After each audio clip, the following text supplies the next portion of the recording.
Yes, clear from my side. Recording is on. As you just heard, I've started the recording, so I want to welcome everyone here. And yes, as you now know, the call would be recorded. I hope you're okay with that. And Maxim, the stage is yours. Thanks. Today I would like to give a second part of the presentation series, which I started last week. And the goal of this presentation series is to give sufficient technological information for all those who would like to contribute into RGB development. I would like to emphasize that there is basically two ways how you can use RGB and contribute to it. You can create a wallets and changes, integrate it into your software, and that's one topic. And we are not discussing it here right now. We had a special RGB integration presentation dedicated for wallet developers and exchanges before. We will maybe do a bit later an updated version once the Lightning part, development of Lightning part will be completed. But this particular presentation is targeting the other group of developers, those who would like to contribute to RGB development, starting from creating some other types of schemas for other use cases than just digital assets, maybe some specific collectibles, maybe some identity or reputational systems. And for those who would like to peer review, audit, or improve some parts of the RGB itself.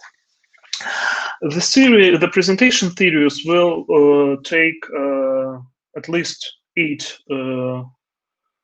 There will be at least 8 episodes like this one.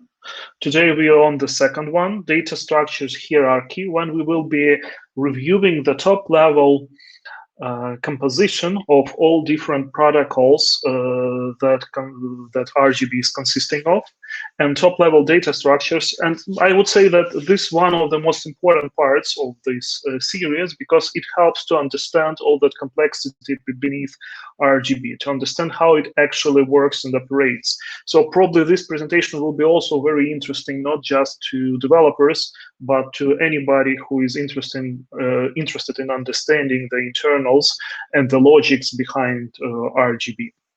With the further presentations, we will go more into details of particular data structures. So today we will be overviewing what data structures are there, why do we need them, and how they interact in different procedures. And with the next presentation, we will go into details on that structures, moving after that into such things as schema, scripting, validation, even further into details about commitments and encoding, how everything is interact in terms of networking, how it can be integrated with Lightning Network, and finally, the last one will be dedicated for future extensions of RGB.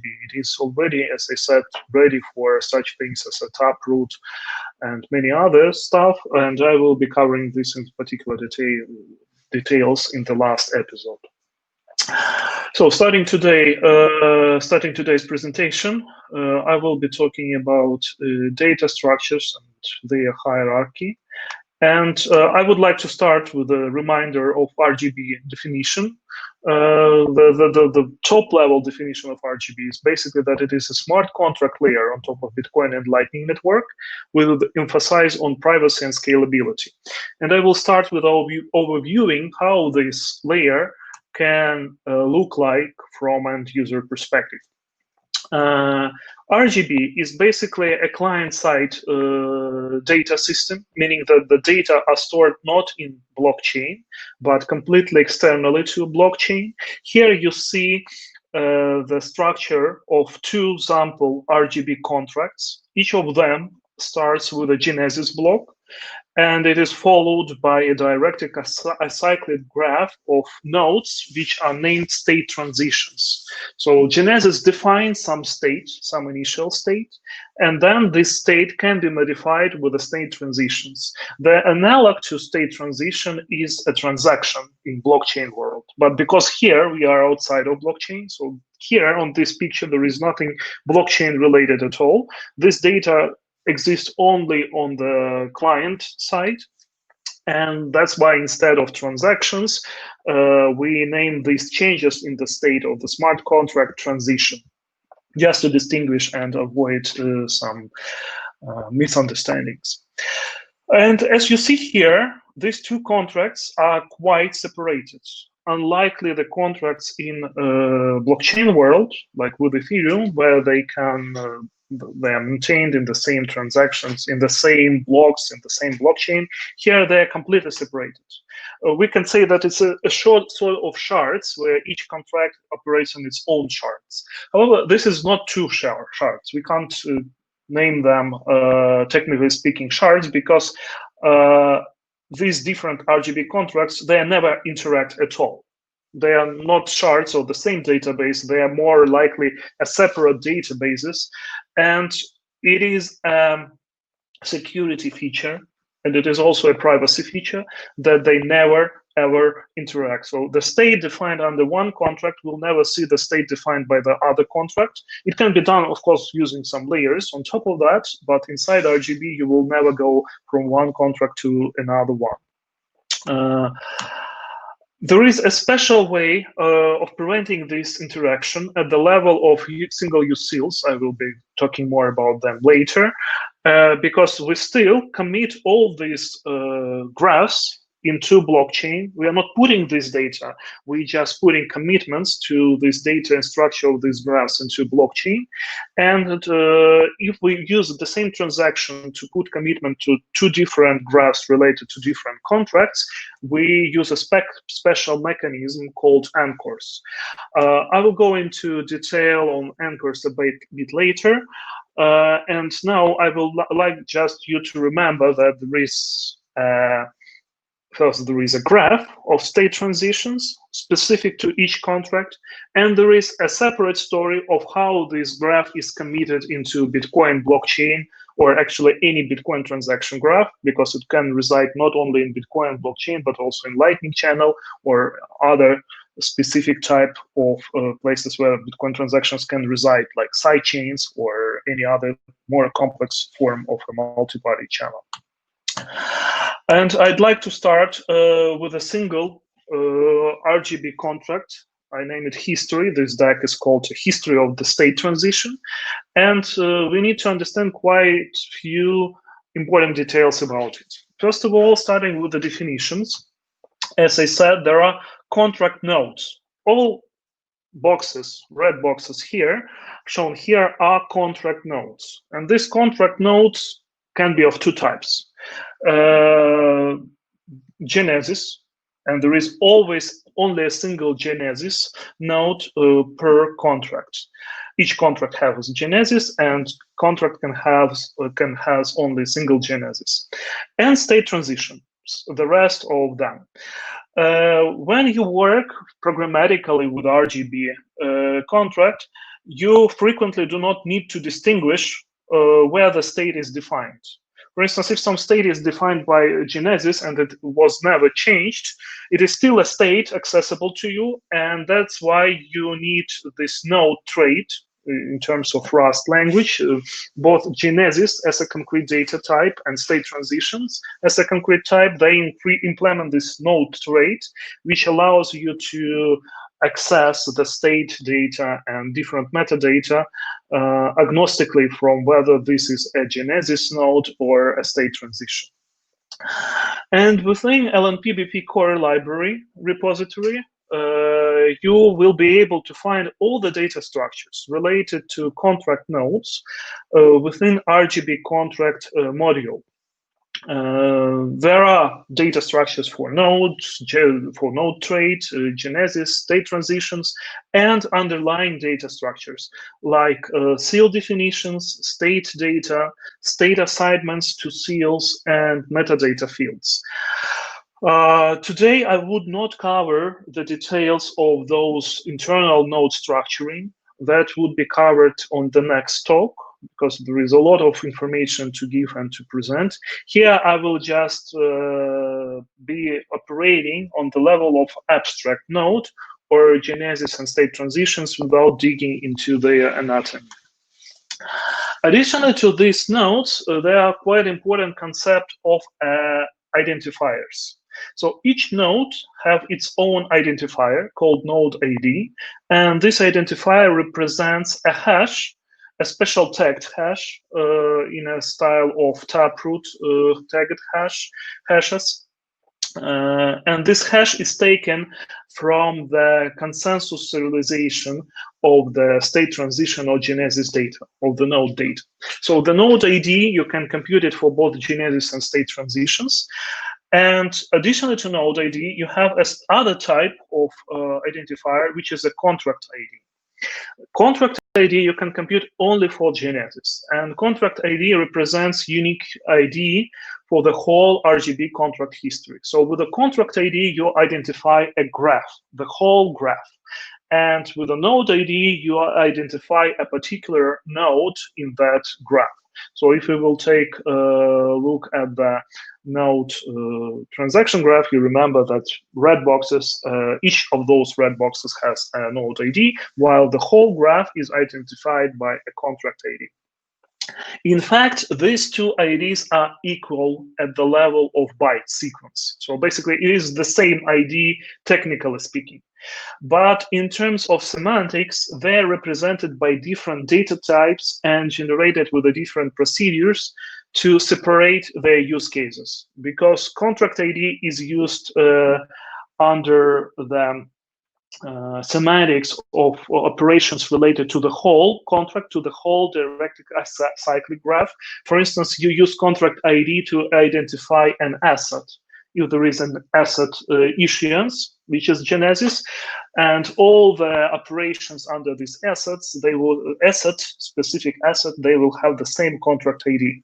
While node IDs are semantically related to specific transitions or asset transfers, and not to mix these two and not to introduce a complexity for developers, it was decided to implement them as two distinct data types, notwithstanding the fact that they are internally contain the same data for in case of genesis. So for genesis, the node ID and contract ID will be the same.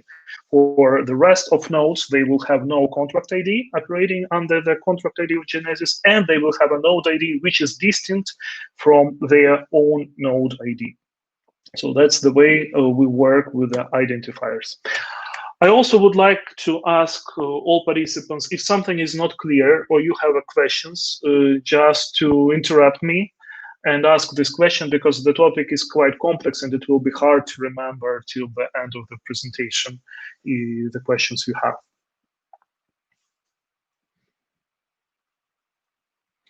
So we've done with the RGB nodes and anatomy of RGB contract history, the overview of it, but I need to pay special attention to a very important property of RGB. What makes RGB special in terms of even client-side validated projects? There are no yet other released client-side validated projects, but I hope quite soon we will have more of them. And we can say that to a certain extent, the Lightning Network is also a client-side validated project. But what makes RGB standing aside of them is the special attention we pay to privacy. And the interesting point here, while we can represent this history of RGB contract as a directed acyclic graph, in most of the cases, nobody in the world will have a complete history of some RGB contracts. So while RGB contracts are isolated charts themselves, within each contract, the history is also split into shards. And now in this time, we can say that these are two shards. And these shards are owner specific. So this picture, if we will assume that for a given particular contract and genesis, this graph represents all transitions existing in the world, nobody probably will have access to this type of graph. And instead, I will try to show that on the illustrations. This graph will have a different views from a state owner's perspective.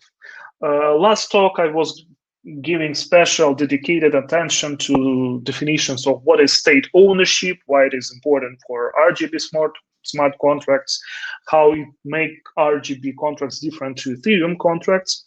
So if you need to understand what is state ownership and who are the state owners, I'm asking you to watch the previous episode of the technical introduction.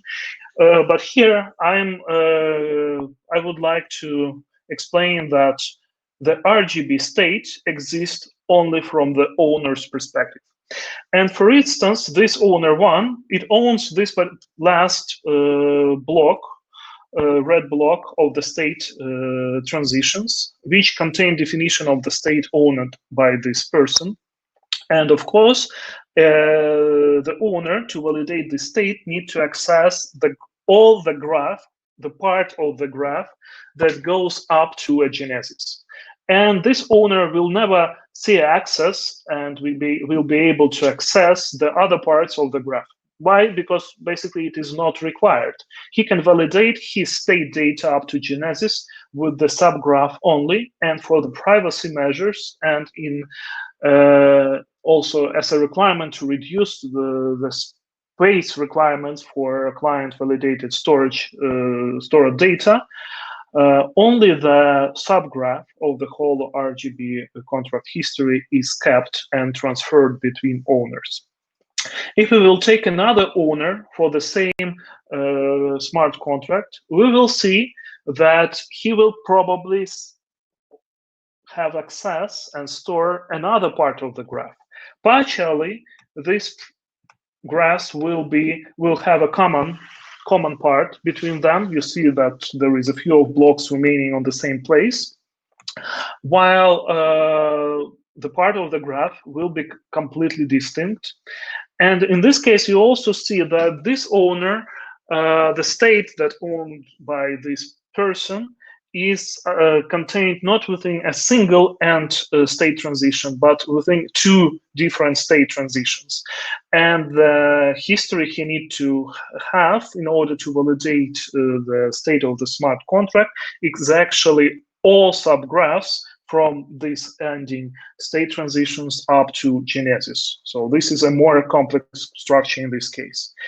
And there might be completely different owner which has no common part, but still operating under the same genesis and under the same RGB contract. So you see the views of different owners on the graph structure may be very different, and still all of them are able to validate that the state that they own is valid. They will be able to prove them for future owners, preserving their privacy and the privacy of their data. So this makes RGB bearer type contracts, and basically RGB represents bearer rights, because the owner then maintain this history, they keep this history, and they don't keep the history of other owners and the data of other owners.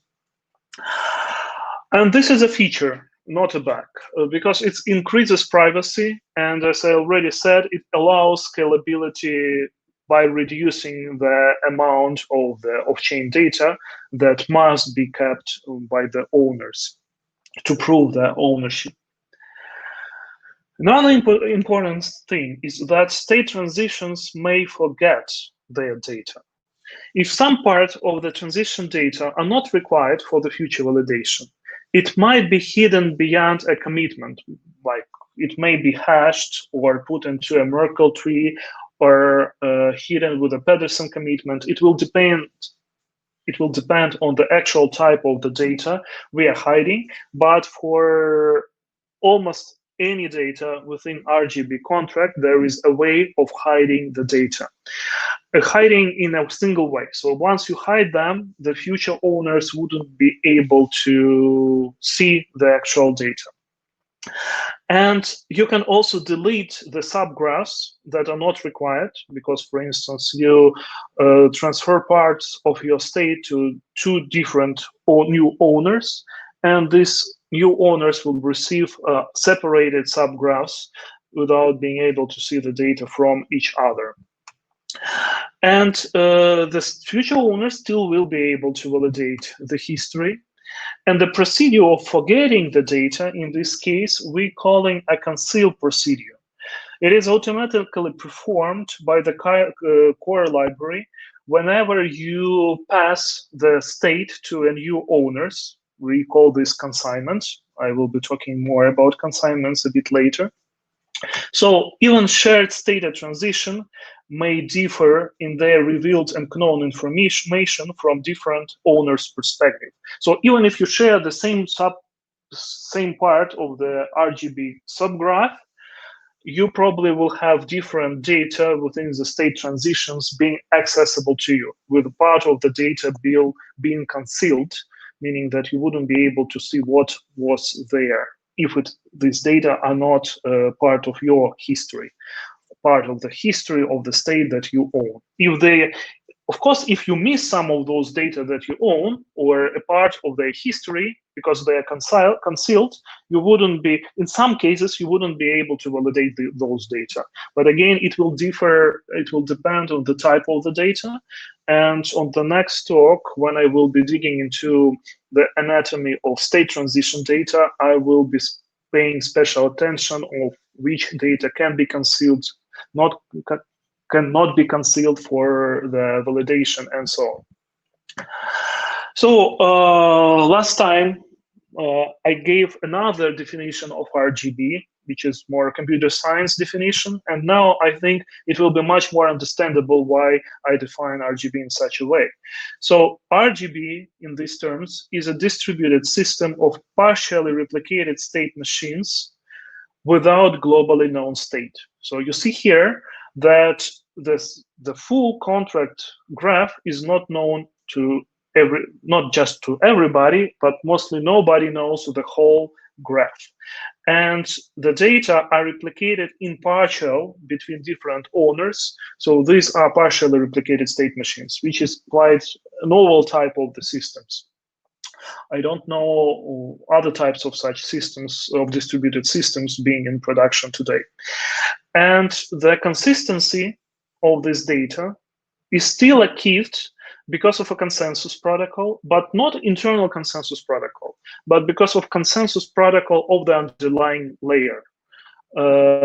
This underlying layer is called single UCL medium. For RGB, it is Bitcoin transaction graph, and the consensus being used is either proof of work consensus of Bitcoin blockchain or channel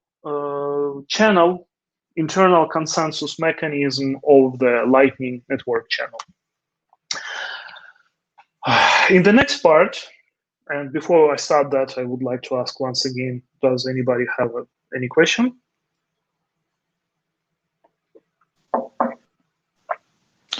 I have one. Can you hear me? Yeah. So one of the scary things about creating a replicated database of this type is that you can't validate the whole state and you can't know whether the entire thing is consistent. What provisions are there for dealing with a situation where it's not consistent, where there's some bug, something in the validation chain didn't work properly? Is it possible to gather up, I mean, let's say in a debugging scenario, is it possible to gather up, especially in a testnet phase, all of the state from all of the actors and see what went wrong? No, it's not possible deliberately. Well, of course, you can technically probably, if all of the state owners will cooperate with each other, then they will be able to do that.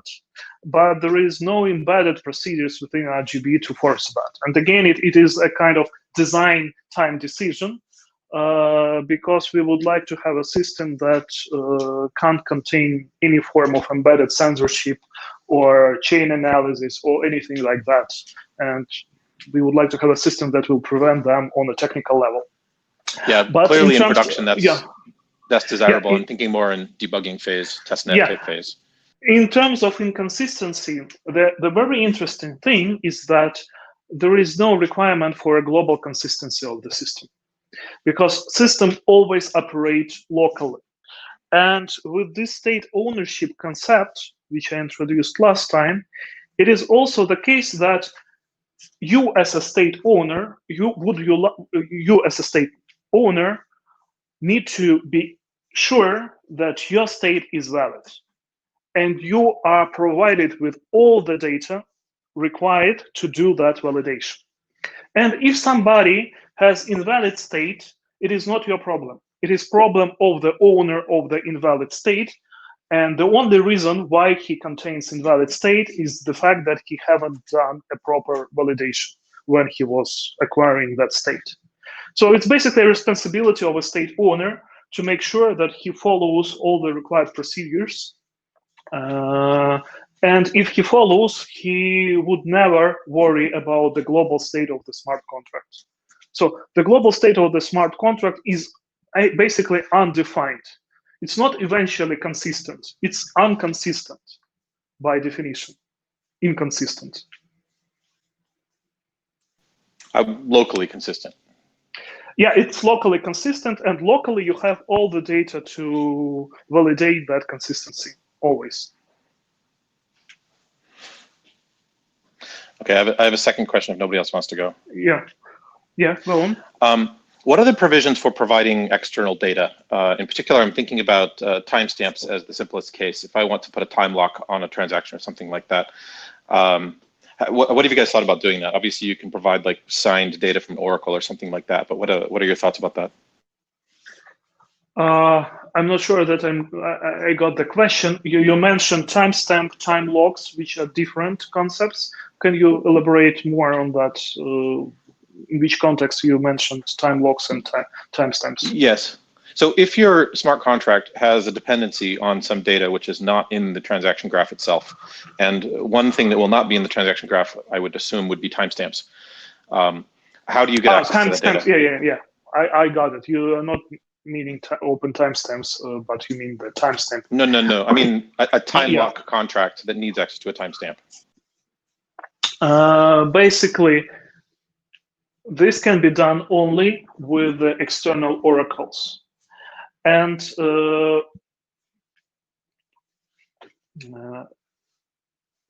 are different cases where these timestamps may apply.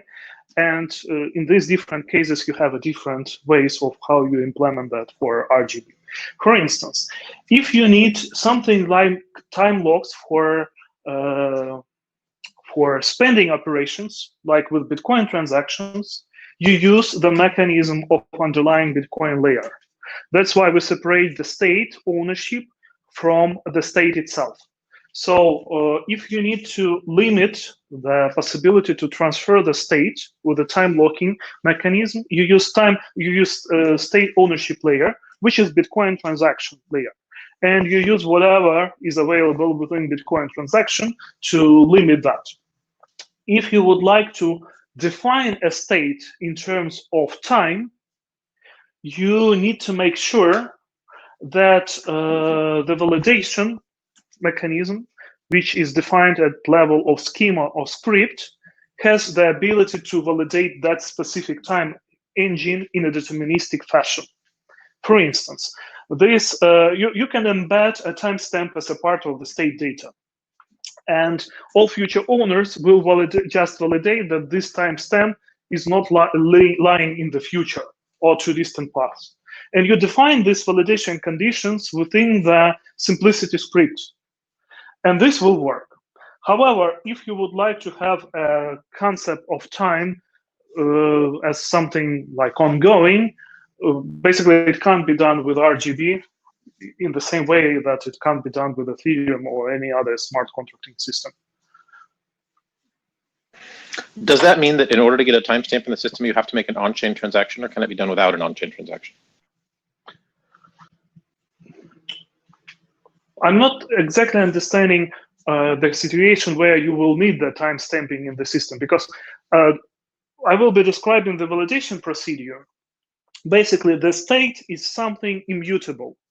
It can change with a new state transition, but you can just split the state or add to it. If we are talking about assets, you just distribute assets between different new state owners, or you can grow up the history of the state data.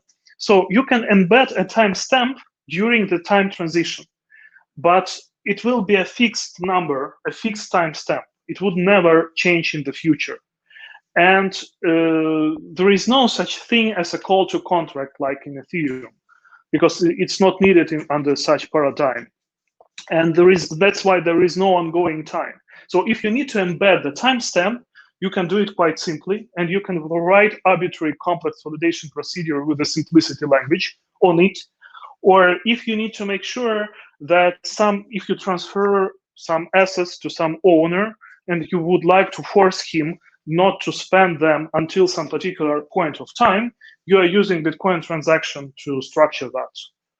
And these are two main cases which I may think about when you are talking about timestamping. So if you have some other, please let me know, and I will try to explain how it can be done. Okay, let's take that offline. Thank you. Okay, thank you. Any other questions?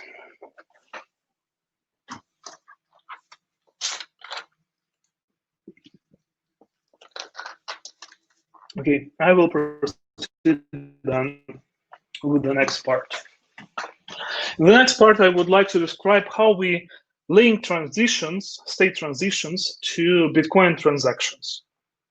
And the first thing I need to mention is this is one-to-many links. Each state transition in RGB can assign state data to multiple transaction outputs within multiple Bitcoin transactions.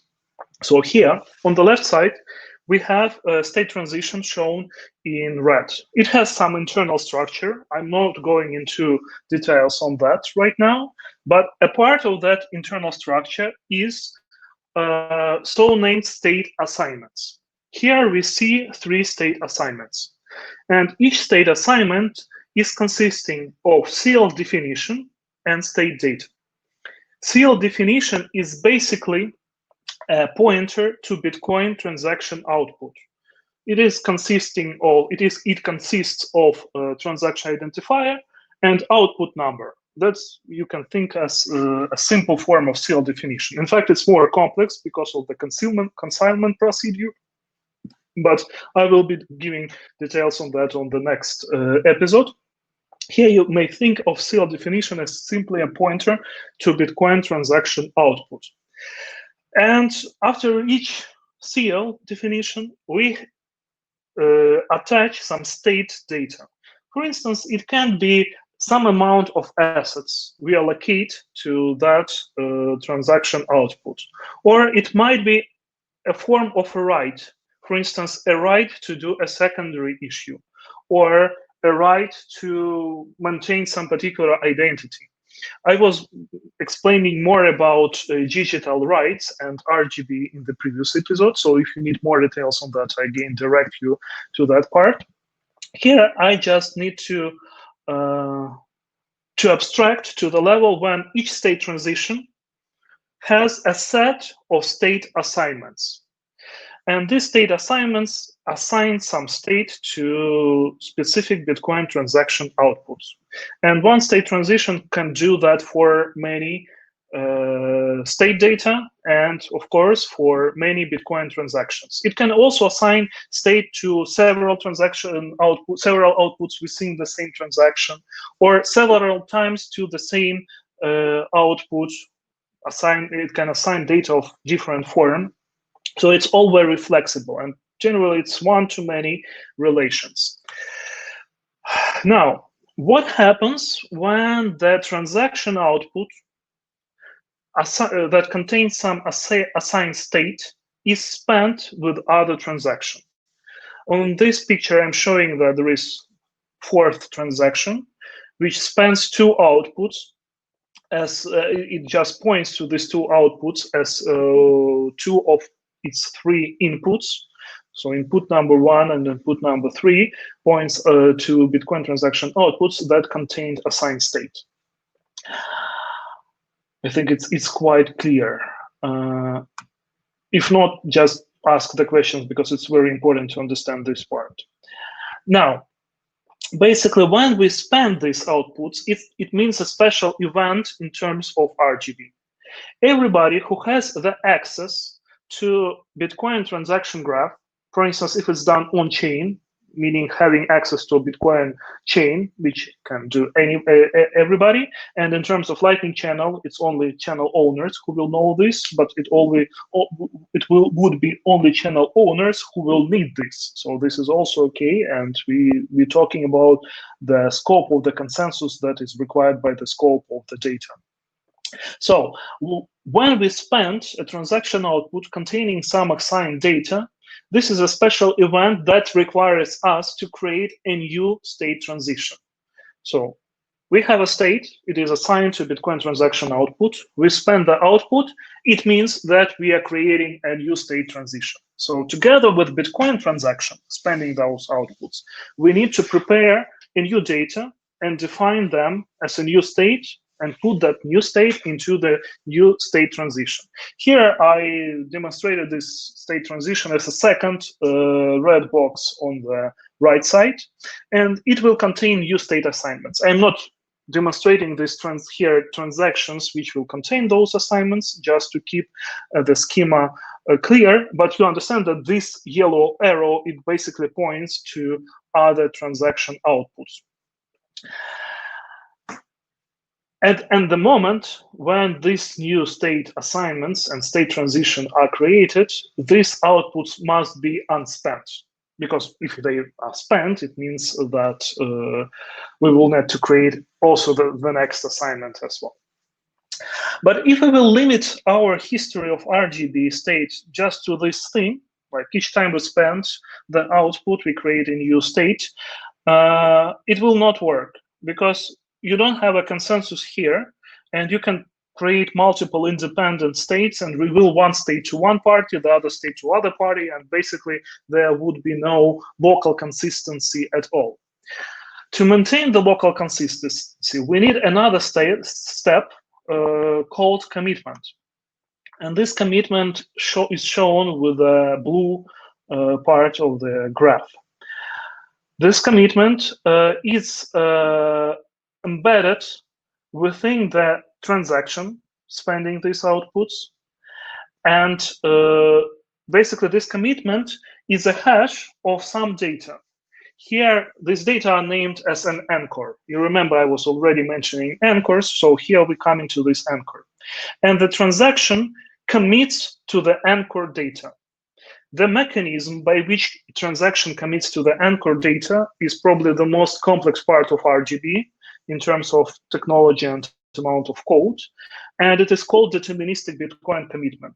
Basically, this is a mechanism defined by a set of standards we call LNPBP 1, 2, and 3, which allows you to embed a commitment to arbitrary external data into Bitcoin transaction. It is embedded into single transaction output, and this output can be of any type. It can be arbitrary complex script of arbitrary mechanism of embedding the script, like it could be paid to SH, it can be paid to WSH, or even paid to WSH inside pay to SH, or a taproot, or anything that will happen in the future. We are basically able to embed in any kind of transaction and transaction output this deterministic Bitcoin commitment. By deterministic, it means that whoever knows the RGB contract identifier and whoever has the access to the Bitcoin transaction will be able to verify this commitment and make sure that in this particular place, he will be able to detect the particular place where the commitment in the transaction should be embedded and verify that this commitment is actually present there. And another important aspect of deterministic Bitcoin commitments is basically that if you don't have the information about RGB contract identifier and you do not have special data which we call proof, having the transaction, you will be never able to see that there is some commitment within the transaction. So any on-chain analysis tools will be unable to detect which transactions, Bitcoin transactions, were used as a part of RGB history and which were not used. So this is completely blind system from the on-chain perspective. So again, the details of how deterministic Bitcoin commitments are constructed, I will be giving on a separate episode. They are quite complex. I was already presenting them in my talks before on RGB, not as a part of this series, but I will give the updated version in 3 talks from now. So we just need to keep waiting for that moment. So this deterministic Bitcoin commitment is created for an anchor. And what is anchor? Again, I will be giving more details later. But the anchor contains another commitment to this new state transition. It is named RGB consensus commitment. So anchor makes sure that this state transition data, the new data, they will be unique.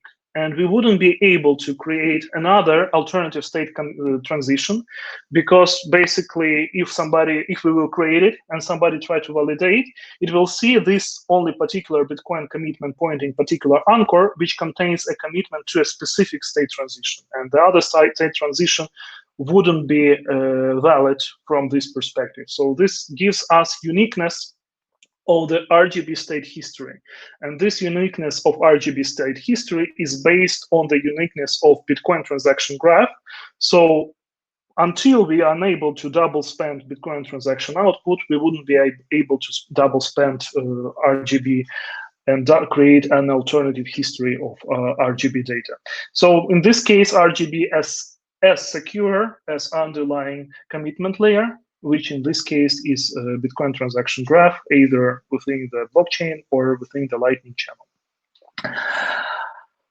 This procedure has another name, which is single-use seals.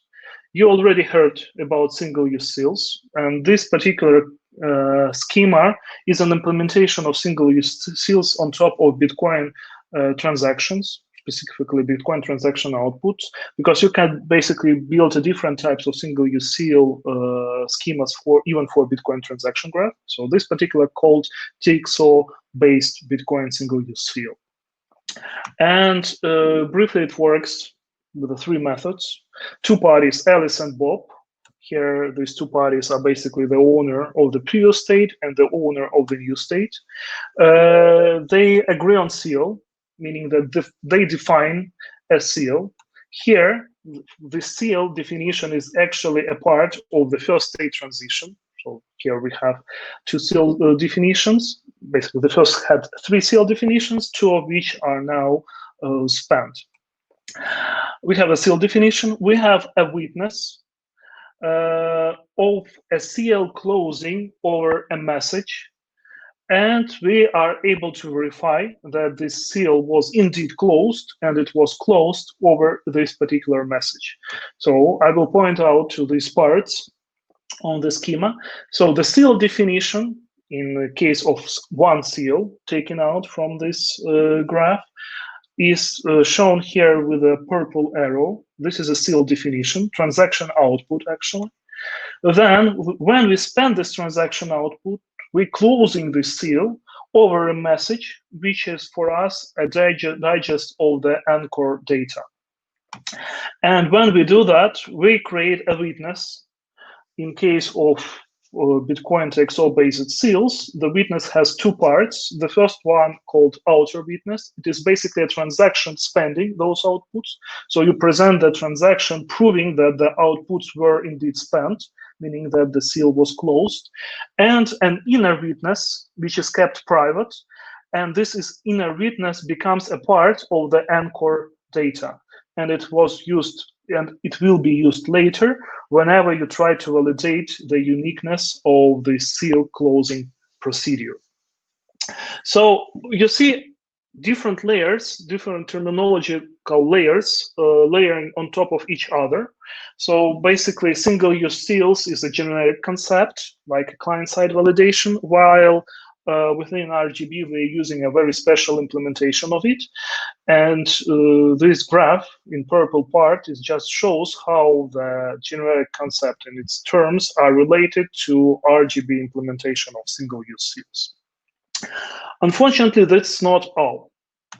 It is also required for us that the new state transition will commit and point to specific state assignments that being updated by this state transition. So we need to maintain this part as a data of new state transition. Otherwise, there might be possible types of attacks where you are not double spending, but you're still showing different, slightly different graphs of the data. And as I said, the anchor is the way how unrelated RGB contracts can be put on the same Bitcoin transaction graph. And here, of course, nothing prevents us from creating other state assignments to the same Bitcoin transaction outputs under different RGB smart contracts.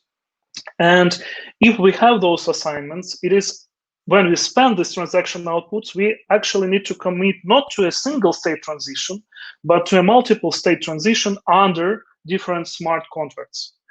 And these commitments under different state transitions are united at the level of anchor.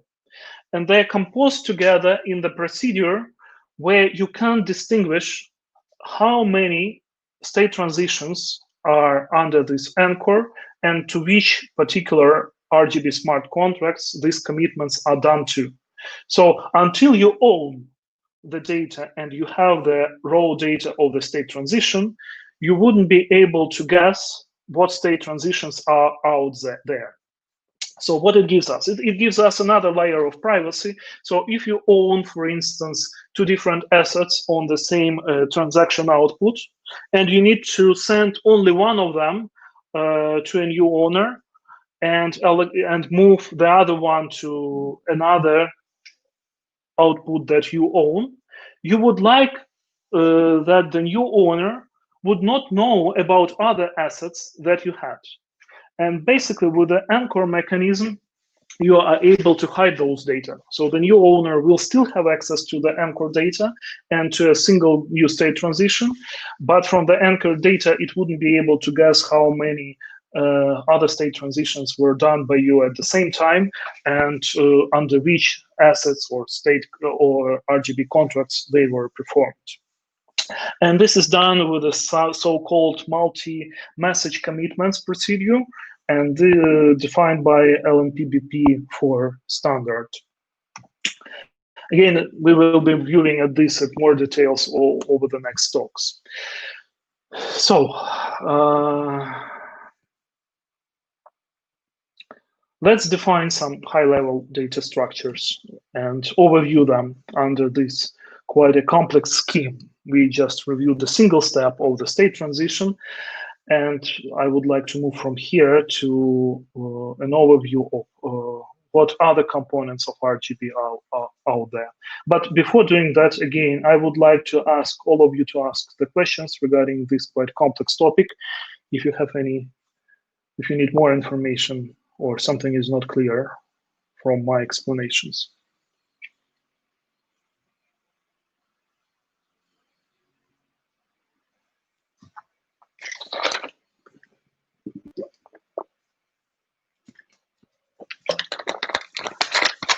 Okay, so the final part is overview of the data structures. As an owner of some state, you can own state from multiple RGB contracts with their arbitrary complex acyclic graph of the past history. We already described this case.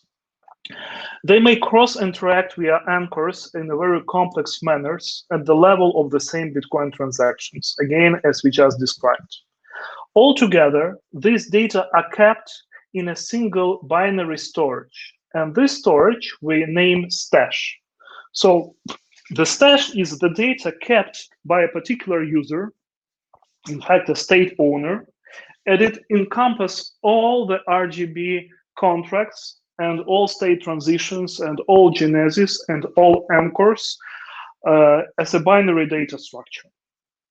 And program like Wallet or any other program integrating RGB will never interact with the stash data directly. It is always done through specific APIs of RGB node, and usually even at higher level, because with the different schemas, you can have a different use cases for RGB, like fungible assets, and you will be first talking to fungible assets daemon, which will be talked to RGB daemon, which will be reading the stash data. And even inside the stash, and even inside the internals of the protocol, different contract data are very well separated from each other.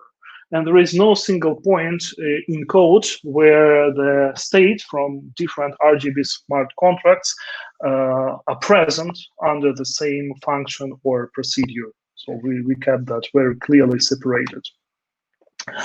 When you need to transfer an ownership over some new state, you create a partial binary extract from the stash. And this extract is named consignment. So you take your stash and you extract only those data that are needed by the new owner to do validation of this new state. And this data are named consignment. Consignment always hides all confidential data that the new owner does not need to know. And this procedure is called conceal procedure.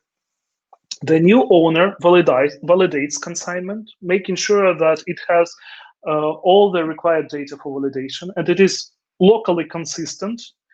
And if it is locally consistent, when the new transaction committing to the last anchor of the consignment is mined, or it gets into a state channel as a new version of the channel state, the new owner merges consignment into its own stash, and at the same time, the new owner removes unnecessary data from its stash with the forget procedure, because he doesn't need to store them anymore. He doesn't own this state, and he would like to reduce the local data storage.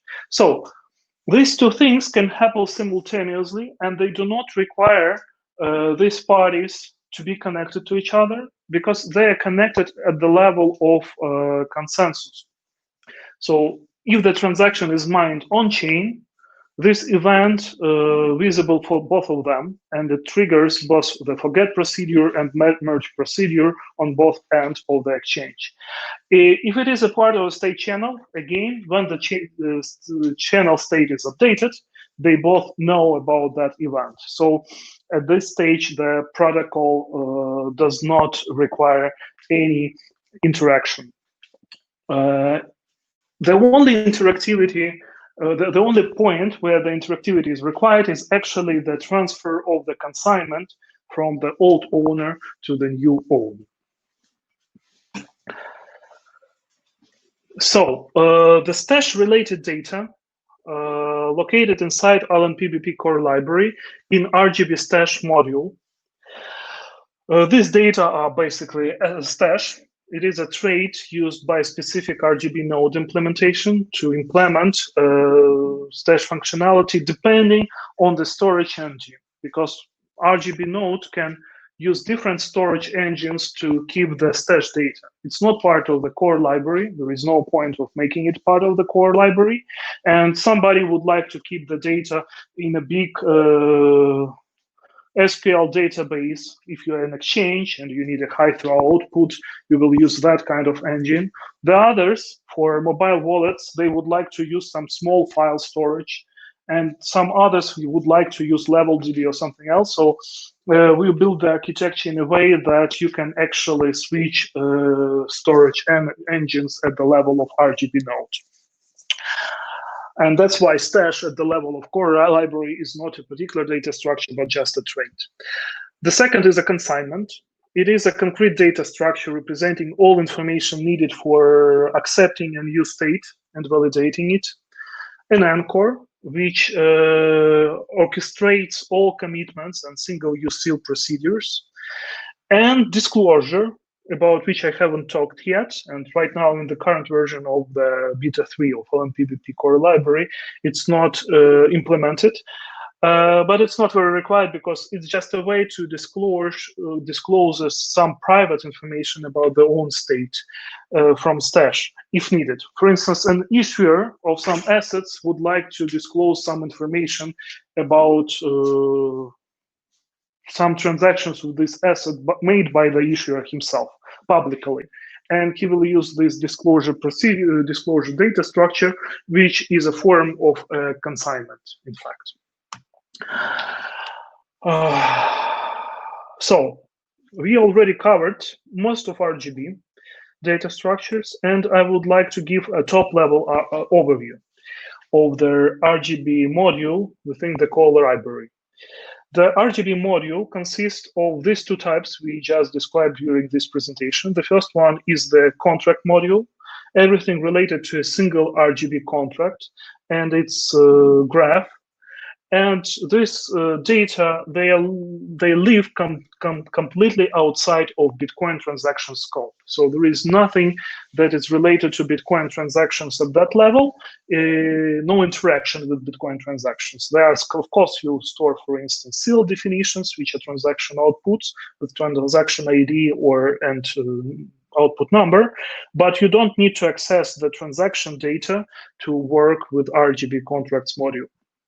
The second module is a stash, which we just described, and it is related to multi-contract data, and it allows you to link and validate the graph and the stash against the Bitcoin transaction graph. So this is actually the level where RGB meets Bitcoin transactions, and where you can operate with multiple contracts, because the contract module, it covers the functionality of a single contract.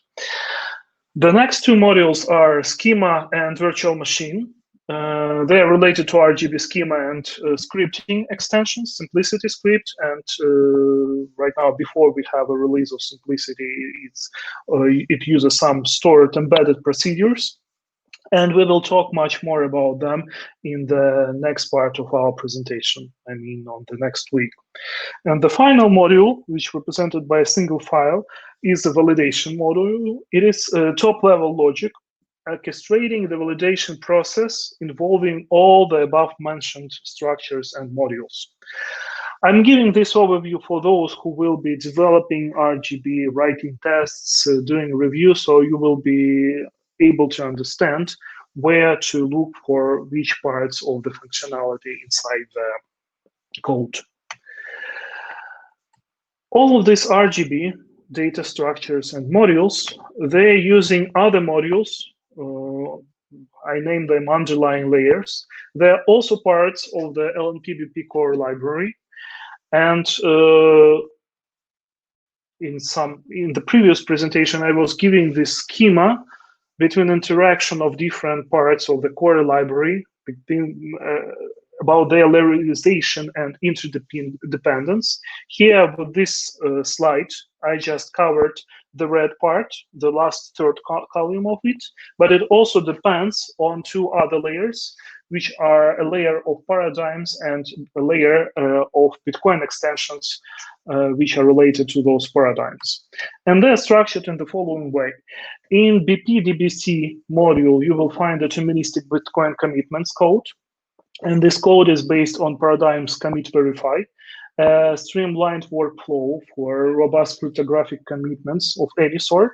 So we define a workflow as a paradigm first, and then we use this workflow, we apply it to different parts of the Bitcoin transaction to make very robust and deterministic commitments for Bitcoin transaction graph. The second block is BP seals. It is Bitcoin-specific transaction output-based implementation of single-use seals. Again, it's used on one of the paradigms, which is single-use seals, a generic API that uses deterministic Bitcoin commitments to construct single-use seal primitives from Bitcoin transactions. The next block is LNPBP4, those multi-message commitments that are used by anchors to hide and mix RGB contract information within a single deterministic Bitcoin commitment. And the fourth block is paradigm strict encoding, and its extensions for Bitcoin protocol located in the module BP strict encoding. They're specifically designed encoding standards used for consensus critical data serialization and commitments. And they are also used by single-use seals and deterministic Bitcoin commitments. All these quite a complex interactions and dependencies between these modules and layers are shown on this slide, and I advise everyone who trying to dig into code to reference this slide, otherwise it will be these 3 slides. Otherwise it will be quite hard to understand where to look forward. Unfortunately, the whole scale of RGB is quite large, and there is a lot of terminology related to it. In particular, just for RGB, I created specifically this slide covering the main terms behind it, separated into groups. So there are terms related to contracts, to schema and scripts, and to stash. Today, we run through the overview of contracts and stash related terms. Probably on the next call, on the next presentation, we will cover schema and scripts with all details. And we, on the call on the one after next, we will move to details on each of the terms for contracts and stash, because today it was just an overview. So you will be able to understand what they mean.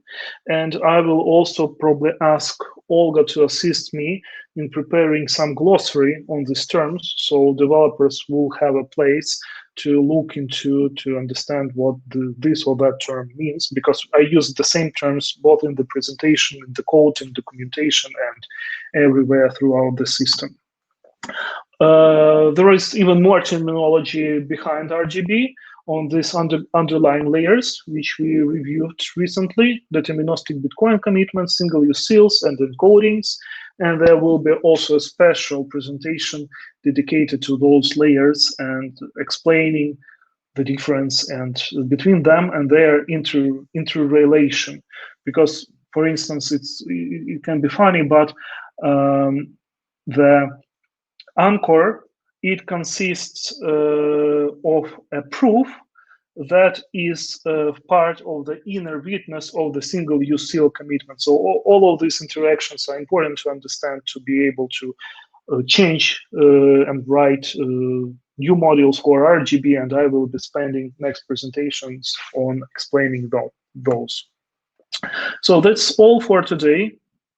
And as I already told, the future topics will cover RGB, more details on RGB node data and state details, schema and scripting, the validation procedure, and commitments and encoding details. So basically, for those 2 last slides with the terms, we will be spending our time on understanding them over the next 3 presentations. And then we will move to networking and Lightning Network. So that's all for today. Thanks for your attention, and I'm open for the questions.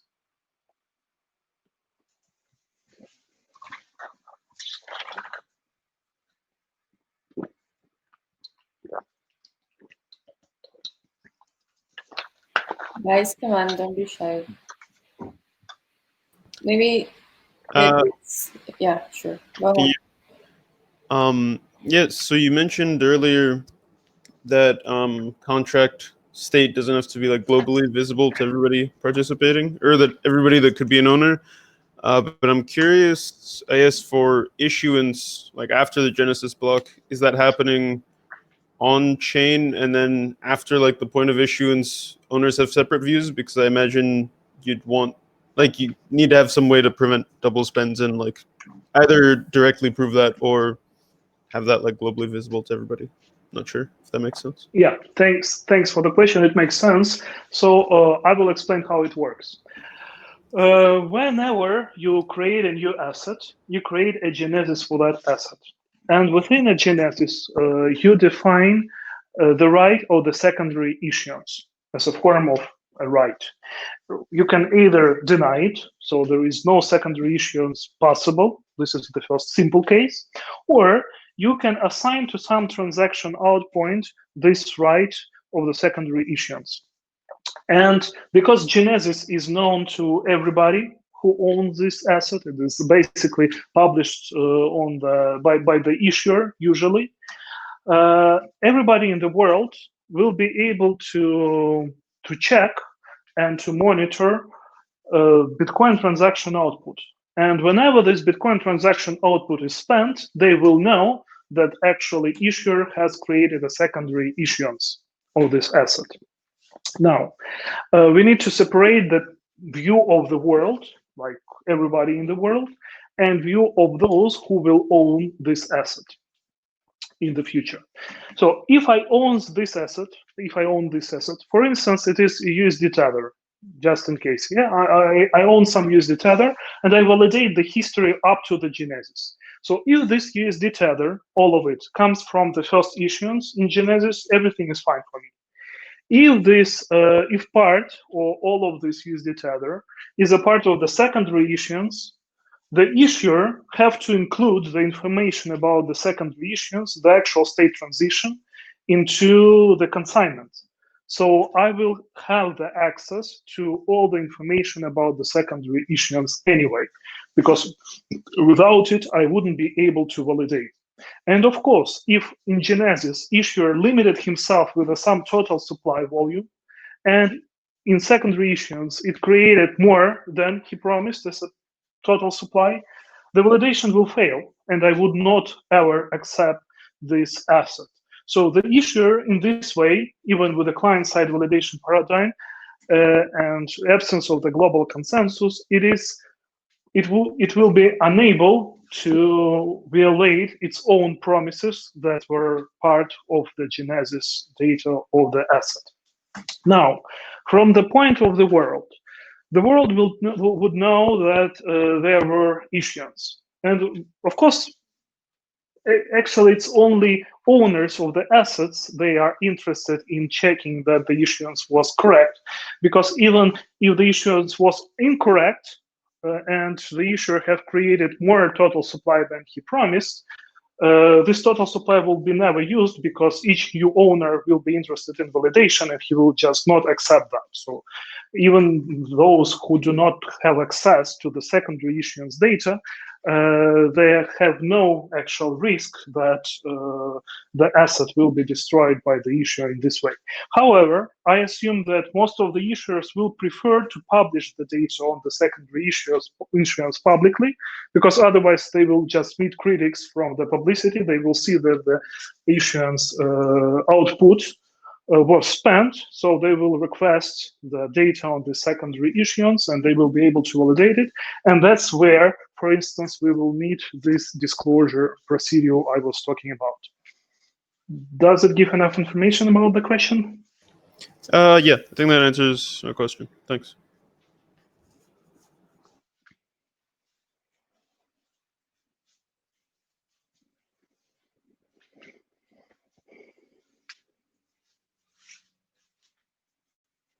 Okay, any other questions?